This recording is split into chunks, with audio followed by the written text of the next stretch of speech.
It may come as a surprise to some of you, but I am a huge fan of horror. Not just horror. Harrowing, uncomfortable media in general. To me, there really is nothing like getting cozy to watch something truly upsetting. Things like Akira, Breaking Bad, Severance, Twin Peaks, Silent Hill, Lisa the Painful, all stuff with fairly heavy topics. As a consumer of media, when I enjoy something enough, I like to get merchandise from it, both to support the creators and to show people, hey, look, I like this thing. This could be a shirt, a book, and one of my favorites, a plushie or a figurine. Something that isn't new to the world at all is merch that depicts dark moments within a piece of media. There's a U2s of Tortuga, a Nendoroid of someone having an alien burst out of their chest, a plush of Brad Armstrong with detachable limbs, an ice cube tray of Han Solo encased in carbonite, a Funko Pop of Laura Palmer's dead body. But for some reason, there is one figure that, despite being arguably as dark as any of the aforementioned products, incited insane backlash. Backlash so strong, people went from saying, this merch is insanely offensive, to merch for this particular media shouldn't exist at all. Even going so far as to say that people shouldn't even make funny memes based off this particular IP, because it was disrespectful to the content. And I am, of course, talking about the Anya Mouthwashing Nendoroid. Mouthwash!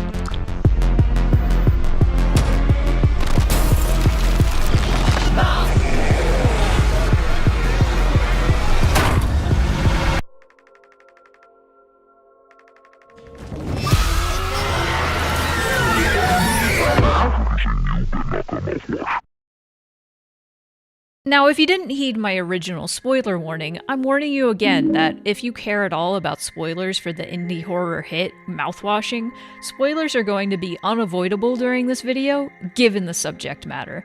I'm also about to explain the whole story, as well as cover some heavy subject matter regarding sexual assault and suicide, so welcome! Mouthwashing is a short indie horror title by Wrong Organ, a Swedish game dev team with the only other game under their belt being a surreal work of art called How Fish is Made, where a fish's tongue parasite wiggles its ass to royalty-free electro swing at you. Mouthwashing is pretty different. It's a game that is both less and more about mouthwashing than you'd think. The game hops around a timeline, showing scenes before and after the crash of the SS Tolpar, a space freight ship set to travel for over a year to deliver mouthwash, an ocean of the stuff. The crew discovers this is their freight after they decide to see if what they're lugging through space is something that could actually help them while they're waiting to, hopefully, be rescued after they're left floating helplessly in space. Well, it isn't. As you can well imagine, the crew takes a downward spiral from here. It's fairly slow at first, but as the story bounces back and forth before and after the crash, the narrative is constantly being recontextualized, and we learn, gradually, that it's not just the starvation, the isolation, and the captain being out of commission that causes this spiral in the first place.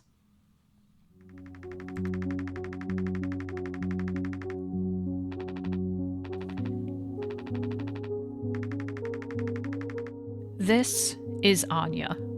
While she isn't the main character of the game, she is certainly the main character of this video essay.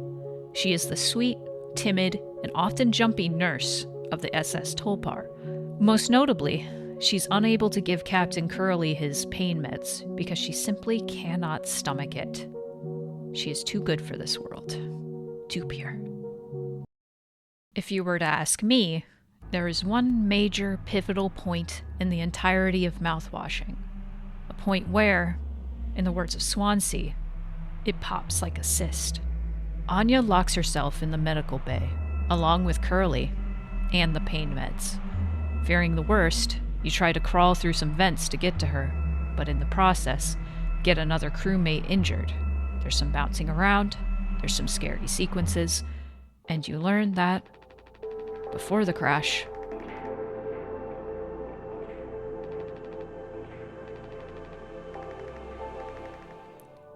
Before the crash even happened, Anya was sexually assaulted by none other than Jimmy, the character you spend most of the game playing as, and became pregnant as a result. Not only was she dreading having to spend hundreds of days alone in space with her abuser, but what would her life even be like once she got back home? Especially considering they were all losing their jobs once this mission was over.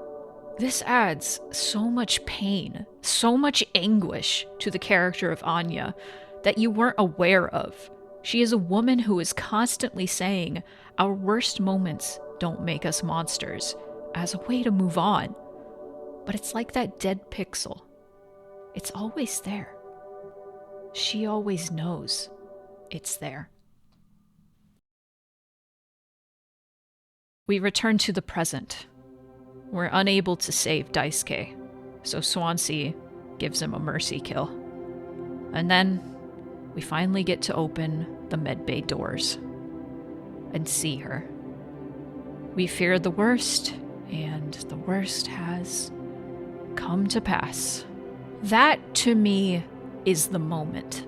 Anya's death, or rather, the lead up to it, is when the game takes an extreme nosedive. From there, Wrong Organ gets to really work their surreal horror magic, because boy howdy, does this game go places, and does it get harrowing. So somehow, this little indie horror title ended up blowing up and getting a huge fan base, especially on Tumblr. So how'd that happen? You can't really pinpoint one thing on Mouthwashing's explosive popularity.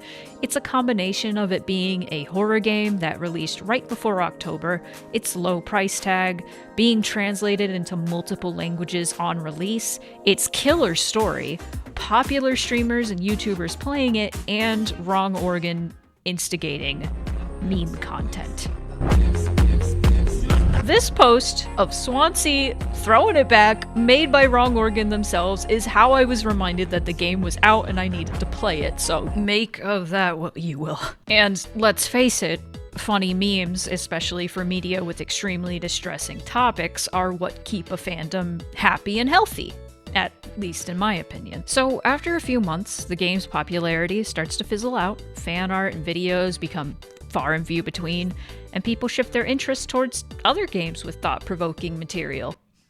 At least that's what I would say, if people were normal. Instead of moving on after every discussion that could be had about mouthwashing was had, people continued to squeeze every last drop out of the bottle that they possibly could. And hey, when they couldn't get anything else out of it, they made their own bottles, making tons of AUs, coming up with new characters, new scenarios, new headcanons, until everything coming from the community was fairly divorced from the source material. It's a very tragic game with extremely lovable characters. It's no surprise that it would have such an effect on people, and that fans would want to create more comforting and happy scenarios where nothing bad ever happened and Jimmy and maybe capitalism never existed. So after a few months of the game being out and the fandom sufficiently woobifying the characters, what better way to take advantage of this than releasing a plushie of one of the characters? There was no question about who was the fan favorite. Yeah, Swansea, of course! Just kidding, he's my favorite. Everyone, understandably, loves Anya and just wants her to be happy, and just wants Jimmy to be dead. So naturally, a pre-order for an Anya plush was announced on YouTube's in February 2025. You'd think this would be met with raucous applause, but it was, I know people are going to disagree with this, but I feel the concept of an Anya plushie is just inherently cursed and tone deaf. Coming equipped with a prescription bottle of pills is diabolical. I feel that lampshading how the merchandise is in opposition to the core themes is weak. It's their stuff, do what they want. Pointing at it and winking just feels lame. If I'm being generous, I would say the plushie itself is a kind of have your cake and eat it form of criticism of fandom. Sell a cuties plush of a victim of sexual violence holding the method of her suicide because that's what the fandom has become and wants, apparently? A lot of people weren't happy. Making a cute, marketable plushie of the game's most popular character, especially having the very pills she used to commit suicide, understandably, wasn't everybody's cup of tea. However, if there was a plushie of Yuri from Doki Doki Literature Club holding a knife, would people react the same way? Much to think about. There's one detail that people seem to be a bit hung up on, and it's the fact that Anya is a victim of sexual abuse. While the pill bottle is a part of the problem, people often bring up the sexual abuse. Why is this relevant here? Why is she sexual abuse the character? Anya herself expressed often that she wanted to move past that, and yet, this is a factor that makes people think that any merch of her is distasteful. And personally, I think that's a little messed up. A plushie of the freshly amputated burn victim, yeah, that's okay. But the sexual assault victim, no, that's just too much. The campaign for the Anya plush came and went. I couldn't find any numbers, but I'm going to deduce it did pretty well considering they were even selling it at Hot Topic. Anyway, several months passed. While many people did start to move on from mouthwashing, it would pop up every so often, thanks in part to its publishers at Critical Reflex sneaking in as many Easter eggs as they could into their games. I haven't checked on it in a while, but Pony Express! And thanks to the lovely Joe-tastic, making sure that mouthwashing never left the collective consciousness of the internet. Then, September 2025. It happened.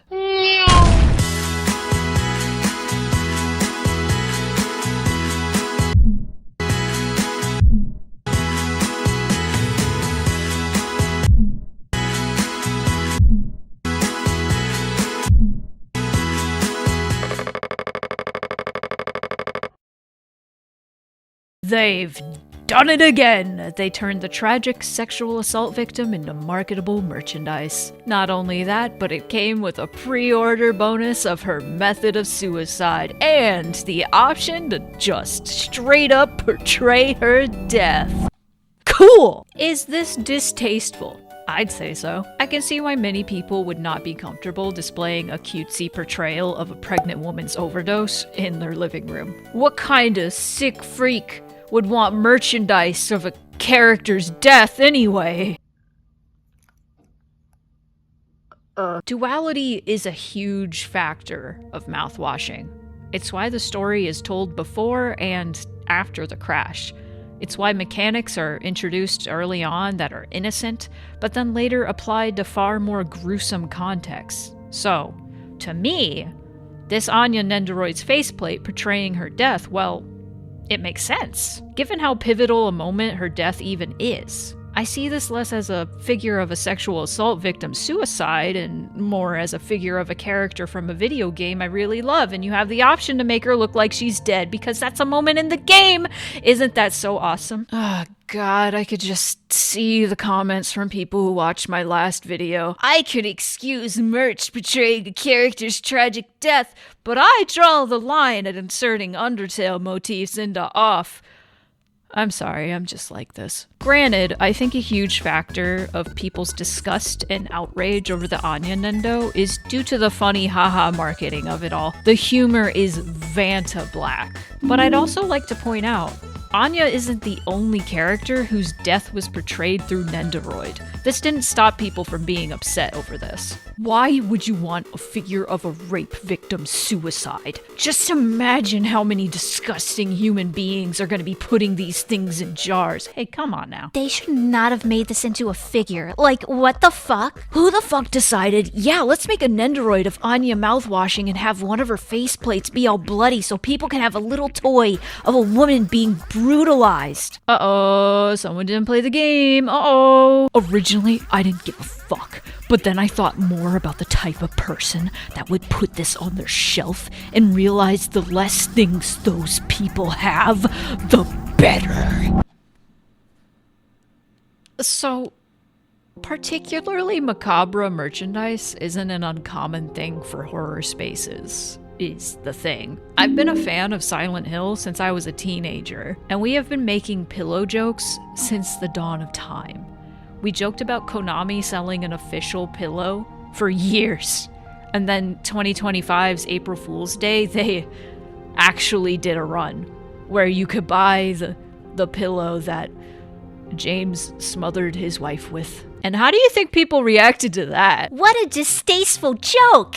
I'll buy 2. This is amazing. Already pre-ordered, LMAO. You promised you'd buy me a pillow someday, but you never did. A good gift for a wife. She'll feel smothered with love. In my experience, the way audiences cope with psychological horror with troubling themes is dark humor. In fact, one of my favorite games just has dark humor interspersed between extremely distressing scenes. Oh no! You fool! Not that bucket! That was my gasoline bucket! And I mentioned it earlier, but there was a Brad Armstrong plush with removable arms that I definitely own, specifically because of that. Ugh. So why is there such a huge discrepancy? Why is mouthwashing so singled out? It's anyone's guess, but I think at least a part of it is mouthwashing fans tend to be on the younger and... Hold on. Before I get on a kids these days tangent, I'm going to stop myself right there. Comparing the pillow jokes to the Anya jokes is a little unfair. We can joke and laugh about uxoricide all we want, especially since Mary isn't really a character that is physically present in the story all that much, unless you count Maria. But I don't. Silent Hill 2 does, however, have a female character who plays a bigger role in the story, Angela. Angela is also a very timid, easily frightened girl who has a tendency to self-harm and was sexually abused. Point I'm making here is, she fits into the same archetype as Anya, and I don't think I've ever seen anyone crack jokes or make light of her situation. It just so happens around the same time the Anya Nendo released, Konami released a statuette of the monster representing her assault, and people were honestly fairly confused on why anyone would want that. So I think I'm starting to get why people would be so mad about this. There is one crucial element of all this that I failed to bring up. And that's... One of the other big criticisms of this Nendoroid, and honestly merch of mouthwashing in general, is how the game with the heavy anti-capitalist messaging is selling merchandise. This is an argument that arises a lot when it comes to media with anti-capitalist messaging. Is it immoral to capitalize off of a story that's blatantly anti-capitalist? Considering we all are currently living and operating under capitalism, no. I think the fact that you need to buy the game to get told about how bad money is kind of adds an extra layer even. YouTuber The Baddest made a video on this matter and made a very good point that I honestly hadn't thought of. Media with anti-capitalist messaging can have merchandise, but it kind of gives you a moral obligation to be very delicate with that merchandise. Considering this really does feel like Wrong Organ trying to have their cake and eat it too. But you could also say them going so hard into the distasteful themes with marketing does add another layer to how messed up capitalism is. Yeah, we love that anti-capitalism, anti-patriarchy game. Let's buy the dead woman. Awesome. Thanks, capitalism. I love you. My friend also brought up the point, Anya's story is about institutional violence rather than individual bad actions. Her assault happened on the clock by a coworker neither her boss nor company protected her from, so merch being sold could come off as the same kind of institutional condoning. Not to mention, mouthwashing is a very topical, relatable story. While our society isn't carting bottles of mouthwash across space, There exists real delivery services with inhumane practices, unrealistic quotas, and too little pay. Real people are forced to work with sexually violent coworkers with no restitution or to prevent further harm. So while I may think this wink and nod sort of humor can be very funny, it can also suck really bad and feel like Wrong Organ has lost the plot entirely. In this article by Franz J. Ruiz, Johanna Kasurinen, Mouthwashing's narrative designer and art lead, talks about how there's this very thin line between goofy and grotesque. She talks about how the cargo being a ridiculous amount of mouthwash was played off as a joke at first. The humorous element adds to the sadness of the situation. The implications of that hit a little bit later, so I think it's a lot of fun in that sense. You want to have that levity. To quote the article directly, to many people on the team, the whole story seemed a lot funnier as things got progressively worse and comically terrible in every situation. When you don't have the tone, the music, and all the art, and it's just like a script sitting in front of you that's just a list of increasingly terrible things that could happen to the characters, it really did feel like the whole game was supposed to be a sick joke. Having this context, it's no wonder Wrong Organ has taken this direction with all of the merchandise. They didn't lose the plot. They'd never found it in the first place. At least the plot that players seem to get when they play the game. The game started out as this absurd, comically tragic sequence of events and probably continued to remain that in their minds.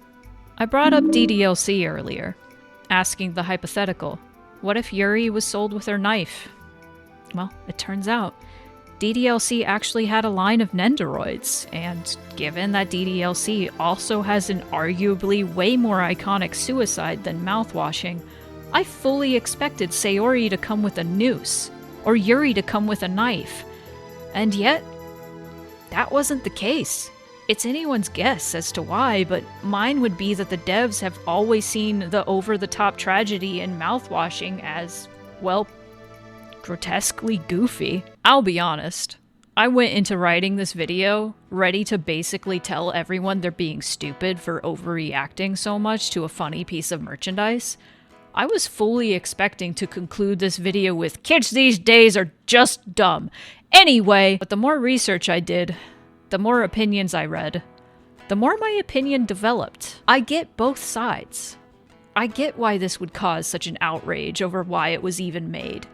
And also a backlash to the backlash. The backlash to the backlash. The anti-capitalist messaging in this game is really what makes this distasteful dark merch feel so wrong. Very similar to how wrong it felt for the Lorax, known environmentalist children's story, being promoted through car ads. You know, cars, known machines that destroy the environment. However, in the end, I think this is a piece of art that should be allowed to exist.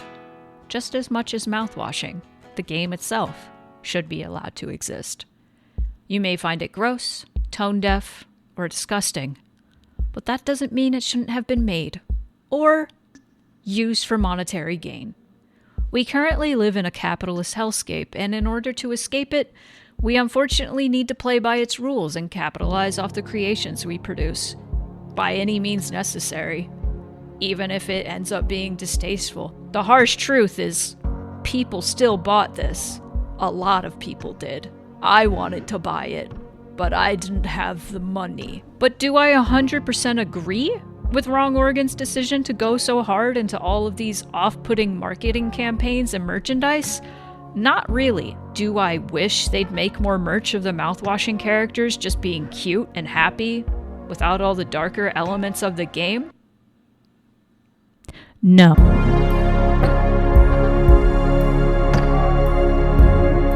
So while I was making this video, U2's actually released the rest of the cast of Mouthwashing as plushies without questionable items related to their death. Now you can look at this and be like, this is misogyny, or you can look at this and be like, hey, they learned from their mistakes. However, if you're going to give Anya her bottle of pills that she used to kill herself, why the fuck doesn't Jimmy have a gun? Meowdy gays and ghouls, thanks for watching. It's been so long since my last video essay. I have a brand new model. Crazy. Let me know any thoughts or feelings you had about the video though. I'd love to hear your thoughts. What you agreed with, what you disagreed with. Either way, I'd just love to chat. I'd also like to thank my patrons and Ko-fi members for making this video possible, especially top patrons right now. So thank you JM, Ani, Deathroll Dev, Max Capacity, Queen Snarf, Aaron Masher, Jordan the Kitty, Sheeb Inu, Sharkwave Z, Proxy Glitchcat, Video Ghost, Come On, Plumpy, Scorchcat, Roarinator, Sky, and Tasu. Thank you all so much for being top patrons. I appreciate you. Appreciate you all so much even. I love making videos like this, but they do take a lot of time and effort, so any and all support, whether monetary or not, is super appreciated. Liking, commenting, subscribing, and hey, consider becoming a patron or a Ko-fi member if you're so inclined. And if you like retro-style indie horror games like Mouthwashing, stop by my streams. We'd love to have you. That's it for me though. I'll see you next time, and remember, the tour of the horrors never ends.